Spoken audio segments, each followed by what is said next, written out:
TGCRequiem, we're back with some more modern Boros burn today. Had a narrow window in which I could do some recordings, wanted to play something fast. I've been playing a little bit. Prior to this league, I probably only played about 7 matches with the deck, 7 or 8 matches total. So definitely going to make some mistakes. Feel free to put any comments about what you see me do wrong on the bottom so we can learn together. I do think this is keepable. Turn 1 Riftbolt, turn 2 Eidolon is kind of the plan. It is possible though, like if our opponent has hand disruption and takes away the Eidolon, that we are just kind of sitting on a weak hand, but with also having access to 2 lands, I think this is probably good enough, even if it does have a little bit of a chink in its armor.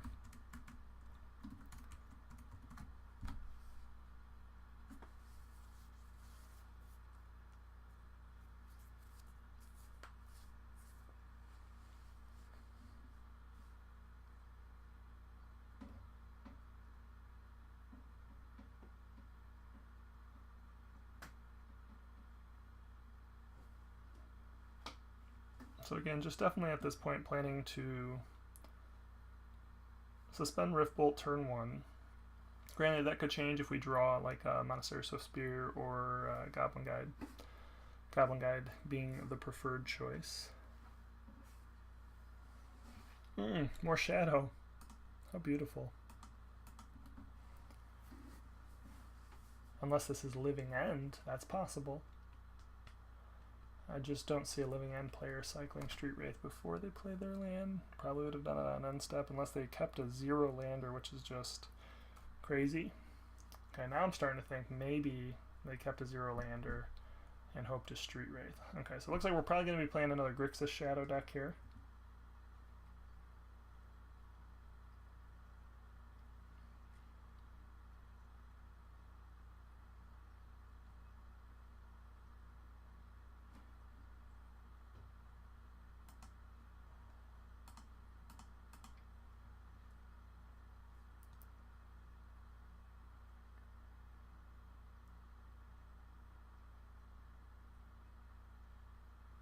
Opponent has already done quite a bit of work for us.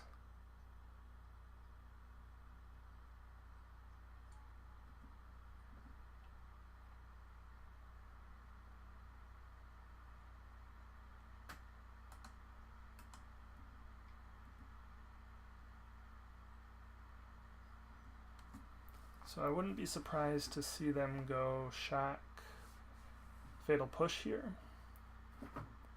Especially based on the double Street Wraith. It's not common to Street Wraith that heavily this early in the game, unless you're probably having some sort of mana issues. And then the hope here then is that means our Eidolon will maybe be more apt to stick, and that could make it a lot harder on our opponent if they potentially go for like a shadow. Yeah, so 1 shadow, 2 shadow. Yep. This is okay at this point. They're going to have to do some damage to themselves and pretty much anything they cast.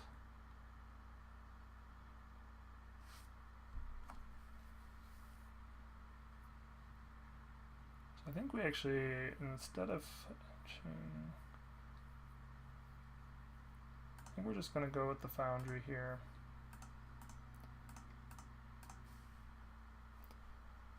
So this will help them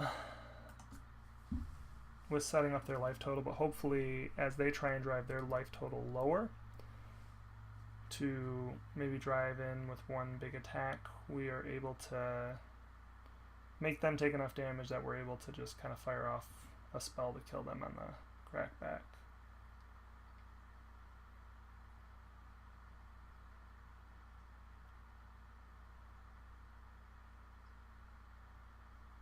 And what's the worst they can do here is they could Street Wraith twice. As it is, I think the 4 damage is totally fine.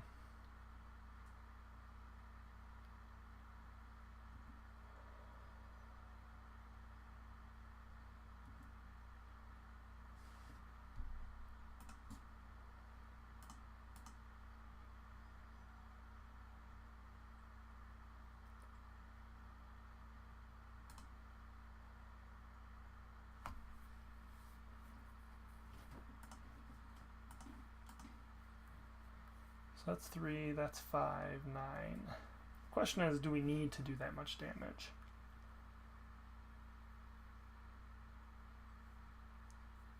Three, 7. So with the suspended Rift Bolt, the Boros Charm maybe on this end step, and Boros Charm on their turn, that's enough to kill them. I think we just don't attack here, and I think we make them be the aggressor and do more damage to themselves with either trying to get rid of the Eidolon, with pumping their shadows, etc.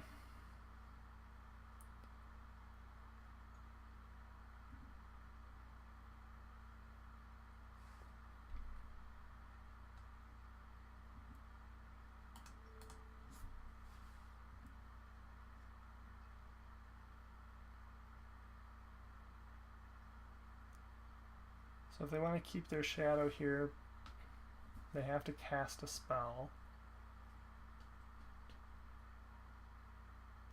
That also will make their shadows bigger, but the hope is that they have to do enough. I guess they're probably having to make a choice of whether just trading off one shadow is better than keeping both shadows. If they let the Eidolon die and don't have any other way to drive their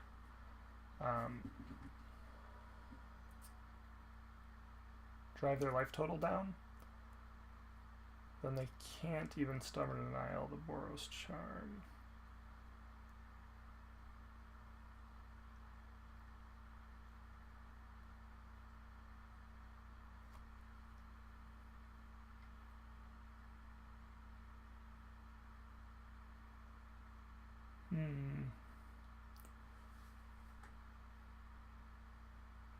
So we have, I think what we want to do here is we want to fire off the Skullcrack right now.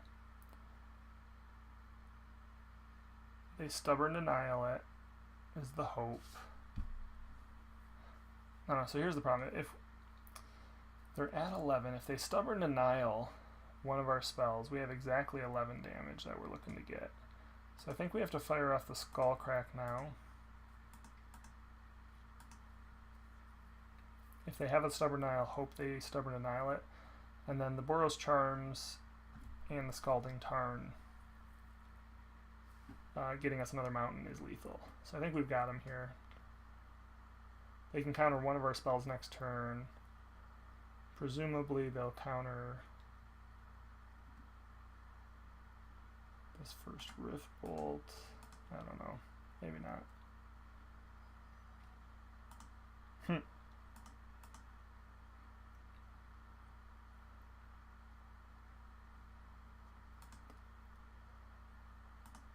I think we just have to go for it here. I mean, if we let them attack, that doesn't do us any good.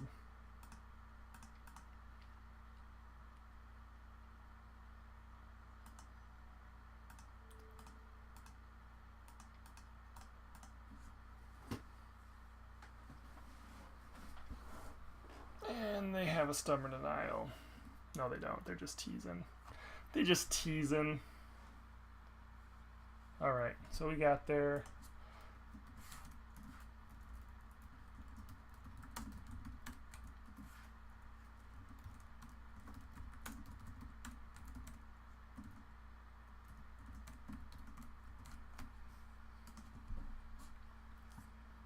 So again, I think I'm good with...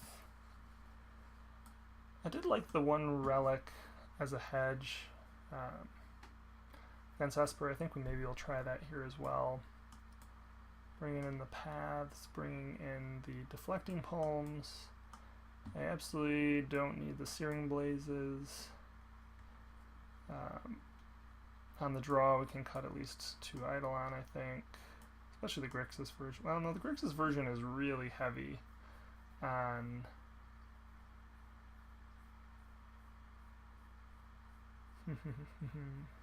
on 1-drops.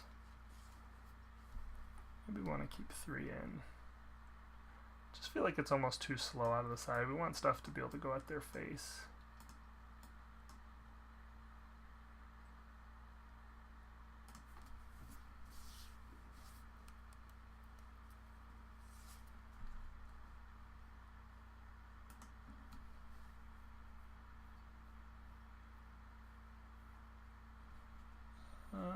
don't think we keep this.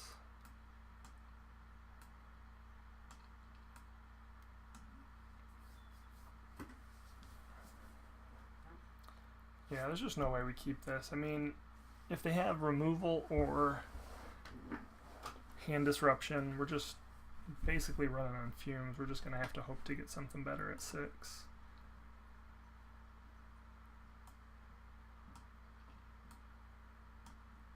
Well, it's not a whole lot better, but I think with the mulligan we're gonna, or with the scry, I think this is about as good as or as low as I'm willing to get. I don't know that Swift Spear is the best here. All depends on how quickly they do their thing. I suppose I do just prefer some action to nothing. We do have the path as well. We're almost, I don't want to say in a controlling situation, because that's not the case. But we are in a spot here where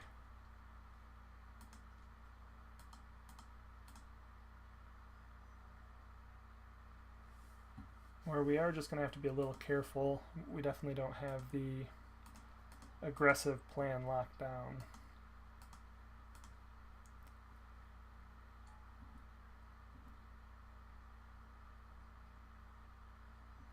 So it looks like we're going to get a Fatal Push here to eat this Swift Spear.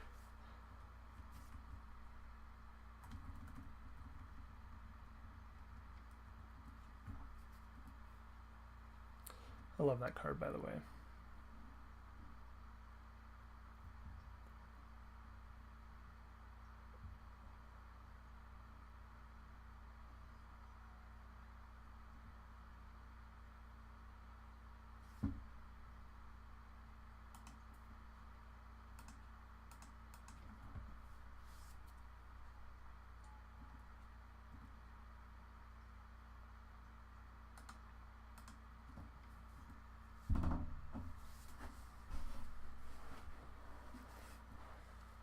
So if we can just draw into some burn spells here. The opponent doesn't appear to have done a whole lot yet. If they end up spending their turn running out a Delve creature, we're going to be able to path that away.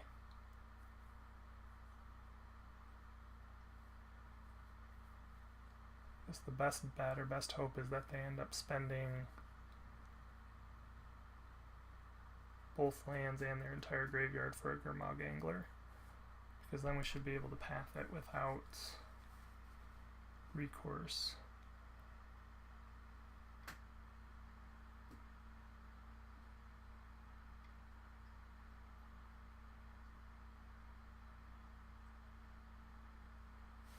Tasigur holding up Stubborn Denial.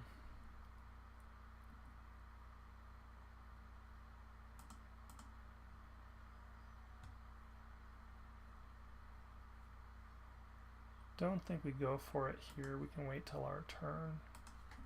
Excuse me.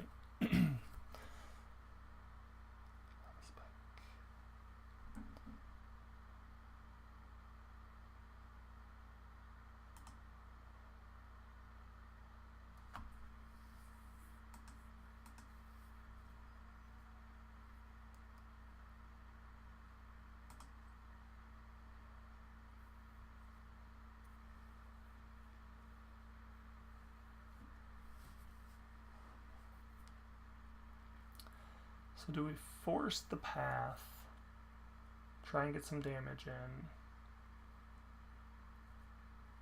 or do we just play a more patient game here and potentially let our opponent draw into a path? I suppose the benefit here is if they do counter that, we get free reign to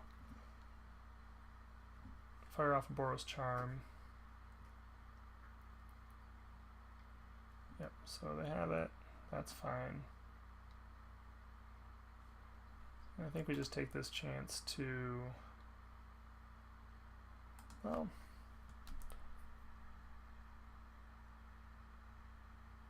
I think I'd rather Lava Spike here.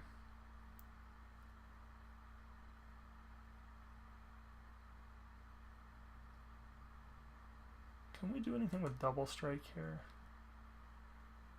We'll just make it a 4/3. Wouldn't be enough. Not a 4/3, but it would do 4 damage. It's a little more damage. I think we're gonna go Lava Spike here.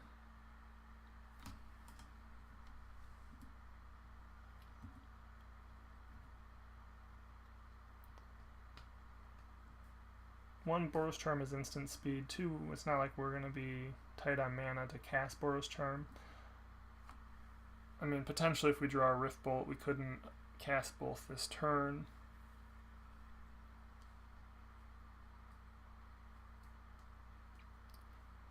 Opponent put first card on the bottom off their Serum Visions.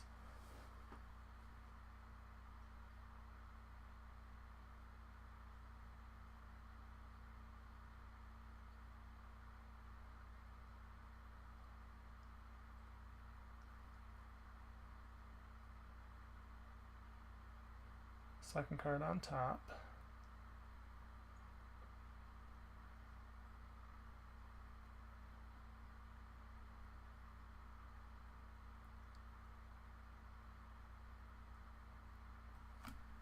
The other benefit to just doing the 3 is if the opponent is holding a shadow, not giving them the opportunity to actually stick the shadow is relevant.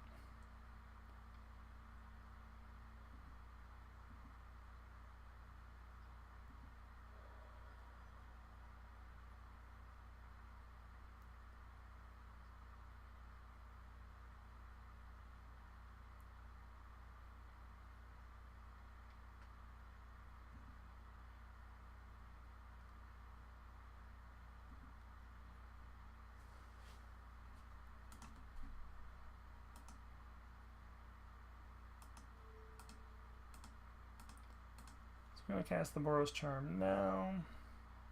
That's probably a mistake, actually. I don't know. The reason I did it is because they don't have the mana up for Stubborn Denial, and I want them to feel like they're kind of free to attack, and then hopefully get them with this Deflecting Palm.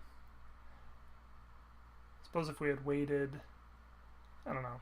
That's hard to say. I guess if we wait, they might not be able to play a Death Shadow. We just gave them the opportunity to play a Death Shadow.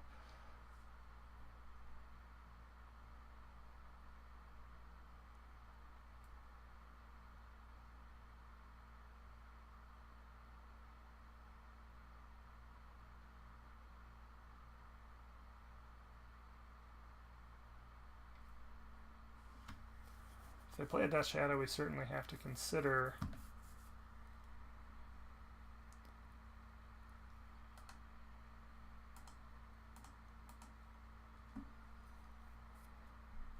no, that is not the greatest. So we still have to fire this off. We're going to lose the life. The Tasker just won't attack this turn.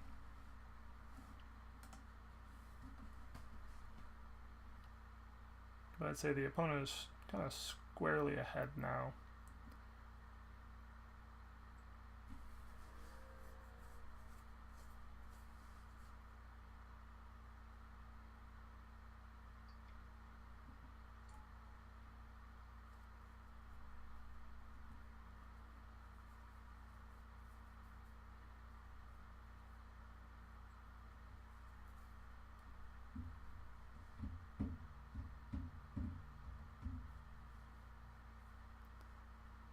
We are just dead to any sort of... Okay. Well, I shouldn't say we're dead. I guess we want to make them prove that they have a way to punch in the last 2 points of damage, but we are dead here. Even though I guess our best possible draw doesn't do anything for us. So even if we don't lose here, we're losing next turn. Alright. So... on to game 3. We'll be on the play here. I haven't been on the play actually as of yet against any of the shadow decks. Yeah, so match status is 1-1. As usual, I am not the greatest to keeping that up during the middle of a match. Interesting to note that our opponent does have a Temur Battle Rage that may impact when and how we choose to Deflecting Palm later. In this case, I'm going to bring the Eidolons in. I'm actually pulling the Relic out now. I'm less worried about that on the play. Again, the Relic was just kind of like a hedge against them drawing a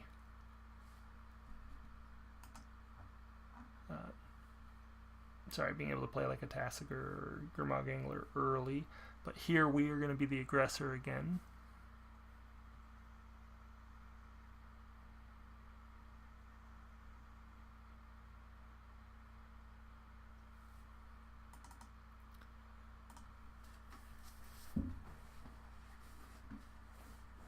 So pull the Relic and cut one of the Lightning Helixes. I think the Skull Crack is slightly more relevant.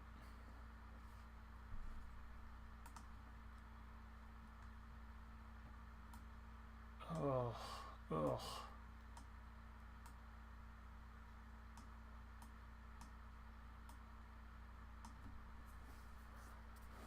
So the creatures are great, the lands are not. It's a very aggressive opening hand. But if we draw like any extra lands, we're dead.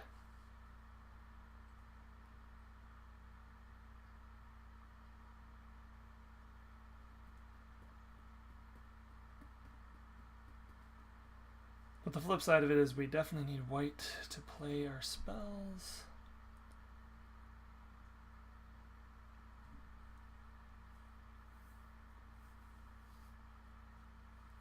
At 20 lands and 6 cards, what are the odds? In a 60 card deck,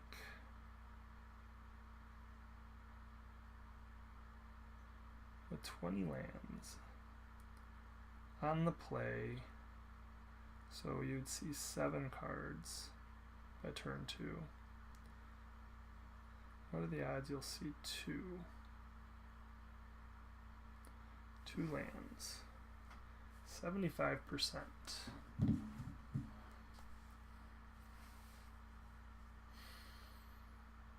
I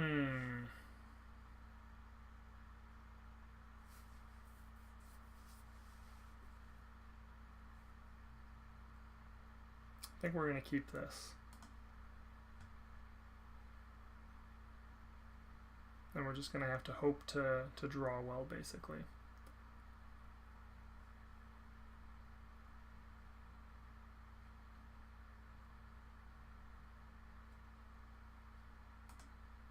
Opponent kept a full 7 themselves.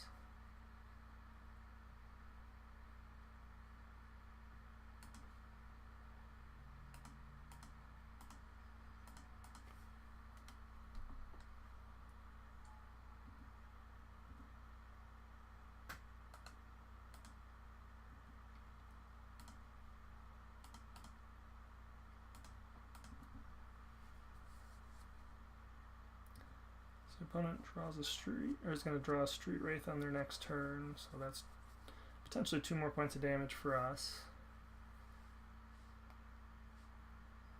Yep, there it goes.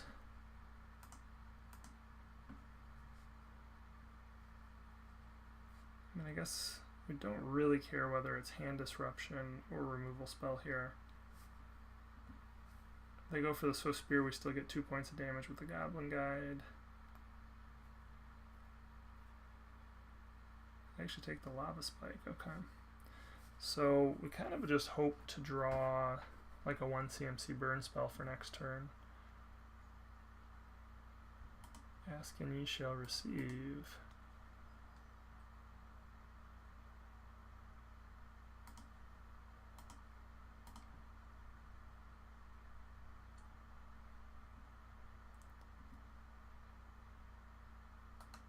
The question here, though, I guess, is whether or not we need to... So we're going to put in a 13, 16... 10, 9, yeah.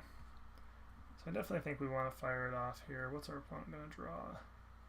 Blood Crypt.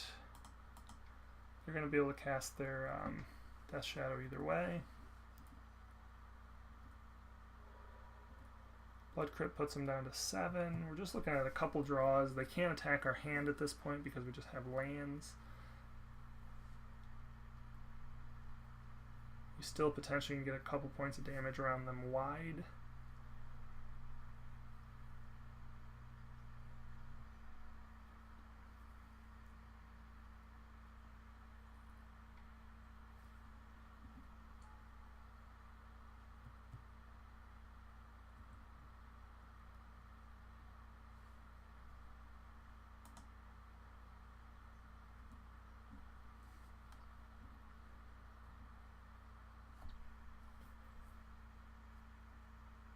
I think we're holding the Swift Spear here just because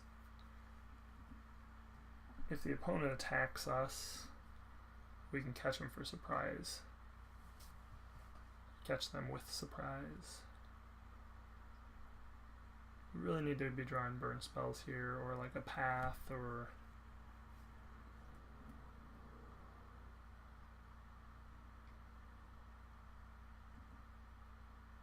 so actually any burn spell, basically non-Eidolon, well, that's not true. I guess Deflecting Palm could be a problem in some regards. But almost any burn spell potentially gives us lethal on the attack.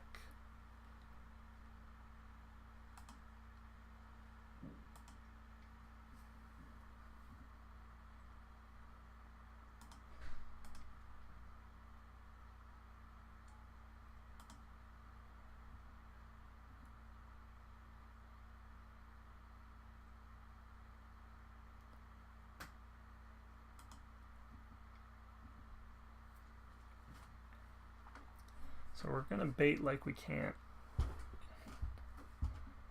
Oh, Collective Brutality. That's about the worst thing that they could draw.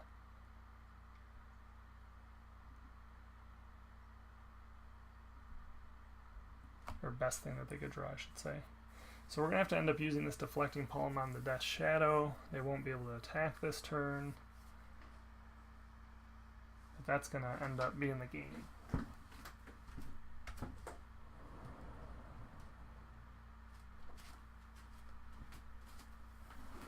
Shy of us drawing another, like a path on the next turn or something like that. Basically, they're going to Collective Brutality, pitch in something, almost certainly, to kill the Monastery Swift Spear and take the Deflecting Palm.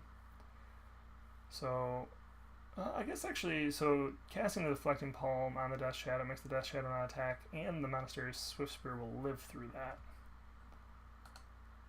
They are going to actually gain life, though, too.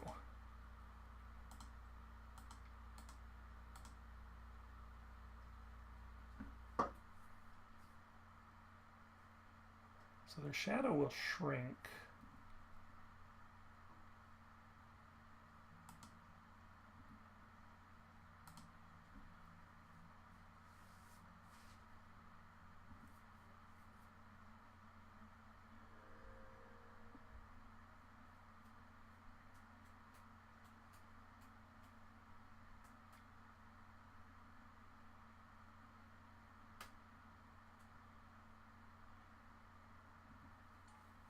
Tassiger. Boo.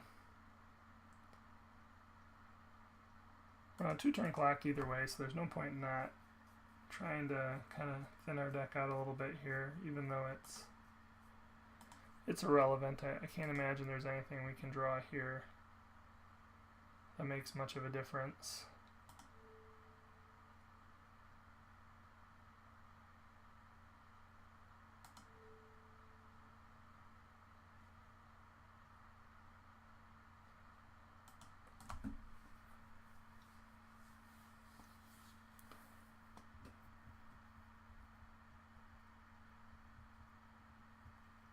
Suppose, yeah, we just Lava Spike here. We gotta hope our Swift Spear can block the Death Shadow, and then we kinda have to draw a Deflecting Palm next turn. So ideally the Monastery Swift Spear chumps the Death Shadow. If we draw a Deflecting Palm, and then the opponent attacks with the Death Shadow,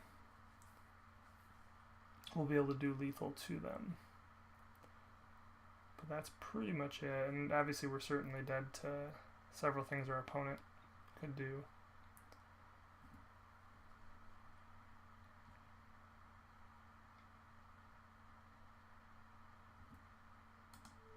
So I'm surprised they did not attack with the Tassiger there.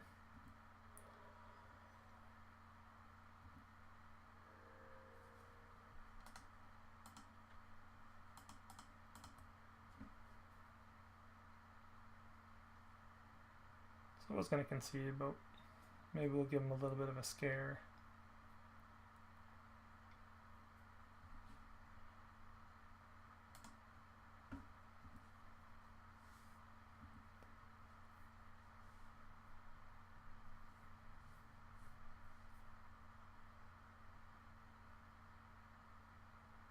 I mean, the only thing I can be representing is a deflecting palm, but I can't imagine they're going to play around it, like, prove it.